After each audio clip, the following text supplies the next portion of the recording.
കർത്താവിൻ്റെ മഹത്വമുള്ള നാമം വാഴ്ത്തപ്പെടുമാറാകട്ടെ. അനുഗ്രഹീതമായ ഈ നല്ല പ്രഭാതത്തിനായിട്ട് കർത്താവിന് സ്തോത്രം ചെയ്യുന്നു. ഈ പ്രഭാത സന്ദേശം കേൾക്കുന്ന എല്ലാ പ്രിയപ്പെട്ടവർക്കും വീണ്ടും വരുന്നവനായ ക്രിസ്തയേശുവിൻ്റെ ധന്യമുള്ള നാമത്തിൽ എൻ്റെ പ്രഭാത വന്ദനങ്ങളെ ഈ നിമിഷം അർപ്പിക്കുകയാണ്.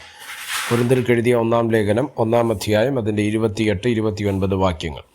ഉള്ളതിനെ ഇല്ലായ്മയാക്കുവാൻ ദൈവം ലോകത്തിൽ കുലഹീനവും നികൃഷ്ടവുമായതും ഏതുമില്ലാത്തതും തിരഞ്ഞെടുത്തു.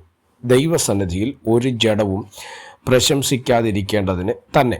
ഈ വാക്യങ്ങൾക്കായിട്ട് ദൈവത്തിന് സ്തോത്രം ചെയ്യുന്നു. വളരെ അനുഗ്രഹിക്കപ്പെട്ട ഒരു ചിന്തയാണ് നമ്മളിന്ന് പ്രഭാതത്തിൽ വായിപ്പാൻ തക്കവണ്ണം ഇടവരുന്നത്. ശ്രദ്ധിച്ച് നമ്മൾ ഈ ഭാഗം വായിച്ചു വരുമ്പോൾ, അതായത് 1-ാം അധ്യായത്തിൻ്റെ 26 മുതലുള്ള വാക്യങ്ങൾ പഠിക്കുമ്പോൾ നമ്മൾ വിളിയെക്കുറിച്ചാണ് ഇവിടെ പരാമർശിക്കുന്നത്, അല്ലേ? നമ്മളെ എങ്ങനെയാണ് ദൈവം വിളിച്ചത്, അല്ലേ?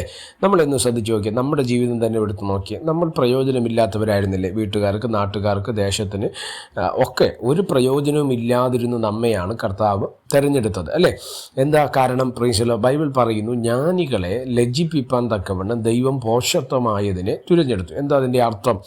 നമ്മൾ ശ്രദ്ധിക്കണം. ഈ ലോകത്തിൽ നമ്മളെക്കാൾ ബലവാന്മാർ, നമ്മളെക്കാൾ ശക്തന്മാർ, നമ്മളെക്കാൾ സമ്പത്തുള്ളവർ, നമ്മളെക്കാൾ വിദ്യാഭ്യാസം ഉള്ളവർ ഒക്കെ ഈ സമൂഹത്തിലുണ്ട്.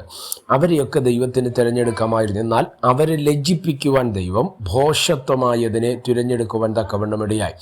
എന്താ അതിൻ്റെ അർത്ഥം? നമ്മൾ ഇന്ന് ഇതിനകത്തേക്ക് അല്ലെങ്കിൽ വിശ്വാസത്തിലേക്ക് വന്നപ്പോൾ ദൈവം നമുക്കൊരു പക്ഷേ വിദ്യാഭ്യാസം, സമ്പത്ത്, നന്മകൾ ഒക്കെ ദൈവം നമുക്ക് നൽകി. ഇതൊന്നും അനുഭവിക്കാൻ കഴിയാത്തവരും ഉണ്ട്. എന്നാൽ ഇതൊന്നും വലിയ കാര്യമല്ല, സ്തോത്രം.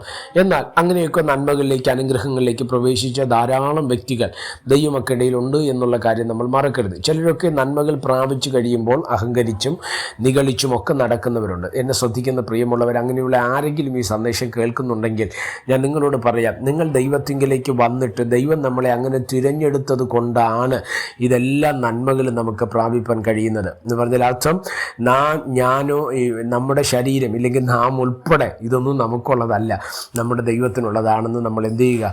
തിരിച്ചറിയുക. സ്തോത്രം. നമ്മുടെ കർത്താവാണ് നമ്മളെ വീണ്ടെടുത്തത്, നമ്മുടെ ദൈവമാണ് നമ്മെ സ്നേഹിച്ചത്.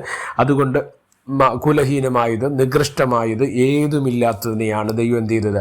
തിരഞ്ഞെടുത്ത്. എന്തിനു വേണ്ടിയാണ്? ഒരു ജഡവും ദൈവസന്നിധിയിൽ പ്രശംസിക്കാതിരിക്കേണ്ടതിന്. എന്തോ അതിൻ്റെ അർത്ഥം?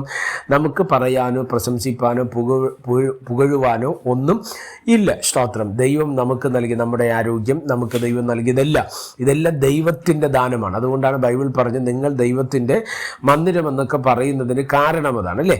ഈ ദാവീദ് പോലും, സ്തോത്രം, നമുക്കറിയാം, കാട്ടിനകത്ത് ആടുകളെ മേയിച്ചുകൊണ്ട് വനാന്തരങ്ങളിൽ സാധാരണ രീതിയിൽ പറഞ്ഞ് പാട്ടും പാടി നടന്ന ദാവീദിനെ, സ്തോത്രം, കൊട്ടാരം എന്ന സൗഭാഗ്യത്തിലേക്ക് ദൈവം കൊണ്ടുവരുമ്പോൾ പിന്നത്തേതിൽ ദൈവം അദ്ദേഹത്തിന് കൊടുക്കുന്ന നന്മകൾ, അനുഗ്രഹങ്ങളൊക്കെ നിങ്ങളൊന്ന് ചിന്തിച്ച് അദ്ദേഹം അവസാനം പറയുന്ന ഒരു കാര്യമുണ്ട്, അല്ലെ? ഇവിടത്തോളം എന്നെ കൊണ്ടുവരുവാൻ, ഇത്രത്തോളം എന്നെ സഹായിപ്പാൻ ഞാനും എൻ്റെ ഗ്രഹവും എന്തുള്ളൂ, ഞാനും എൻ്റെ കുടുംബവും എന്തുള്ളൂ എന്ന് ചോദിക്കത്തക്ക രീതിയിൽ ദൈവം ദാവീദിനെ അനുഗ്രഹിപ്പാനിടയായി. മാത്രമല്ല 34-ാം സങ്കീർത്തനം നമ്മൾ പഠിക്കുമ്പോൾ ഇങ്ങനെ പറയുന്നുണ്ട്, ഞാൻ യഹോവയെ എല്ലാ കാലത്തും വാഴ്ത്തും, അവൻ്റെ സ്തുതി എപ്പോഴും എൻ്റെ നാവിന്മേൽ ഇരിക്കുമെന്നുള്ള തിരുവചനമുണ്ട്, അല്ലേ? എന്ന് പറഞ്ഞാൽ അർത്ഥം, ആ കൊട്ടാരത്തിലേക്ക്, ആ കൊട്ടാര സൗഭാഗ്യങ്ങളിലേക്ക് വന്നിട്ടും ദൈവം കൊടുത്ത നന്മകളെ ഓർത്ത്, ദൈവം കൊടുത്ത അനുഗ്രഹങ്ങളെ ഓർത്ത് നന്ദി നിറഞ്ഞ ഹൃദയത്തോടെ ദൈവത്തെ സ്തുതിപ്പാൻ ആർക്ക് കഴിഞ്ഞു? സ്തോത്രം, ദാവീദിന് കഴിഞ്ഞു എന്നുള്ളതാണ്. അതുകൊണ്ട് നമുക്ക് ആർക്കും പ്രശംസിപ്പാൻ ഒന്നുമില്ല. ദൈവം നമ്മളെ തിരഞ്ഞെടുത്ത ആ വിധത്തെ ഓർത്ത് നമ്മൾ ദൈവത്തെ സ്തുതിച്ചുകൊണ്ട്, നമുക്ക് ജീവകാലത്ത് ദൈവത്തെ ആരാധിച്ച്, ദൈവത്തെ സ്തുതിച്ച്, ദൈവത്തിന് മഹത്വം കൊടുത്തുകൊണ്ട് ദൈവത്തെ പ്രസാദിപ്പിച്ച് മുന്നോട്ട് പോകുവാൻ ദൈവത്തിൻ്റെ ആത്മാവ് നമുക്ക് കൃപ നൽകട്ടെ. പ്രാർത്ഥിക്കാം. പരിശുദ്ധനായ ദൈവമേ, സ്വർഗീയ നല്ല പിതാവേ, സന്ദേശത്തിനാണ് സ്തോത്രം ചെയ്യുന്നു. ഈ സന്ദേശം കേൾക്കുന്ന എല്ലാ പ്രിയപ്പെട്ടവരെ തൃക്കരങ്ങൾ തരികയാണ്. അവിടുന്ന് ചെറുകടി മറയ്ക്കുകയും സഹായിക്കുകയും അനുഗ്രഹിക്കുകയും ചെയ്യേണ്ടതിനായിട്ട് ഞങ്ങൾ പ്രാർത്ഥിക്കുന്നു. എല്ലാവിധ അനുഗ്രഹങ്ങളാലും, എല്ലാവിധ നന്മകളാലും, എല്ലാവിധ വിടുതലുകളാലും ദൈവം നിറച്ച് അനുഗ്രഹിക്കണം. ഈ സന്ദേശം അനേകർക്ക് അനുഗ്രഹവും ആയിരങ്ങൾക്ക് പ്രയോജനകരമായി മാറുവാൻ സ്വർഗം ഇടവരുത്തും. മഹത്വം അങ്ങേക്ക് യേശു കർത്താവിൻ്റെ നാമത്തിൽ തന്നെ. ആമേൻ. എല്ലാവരെയും ദൈവം അനുഗ്രഹിക്കട്ടെ. God bless you.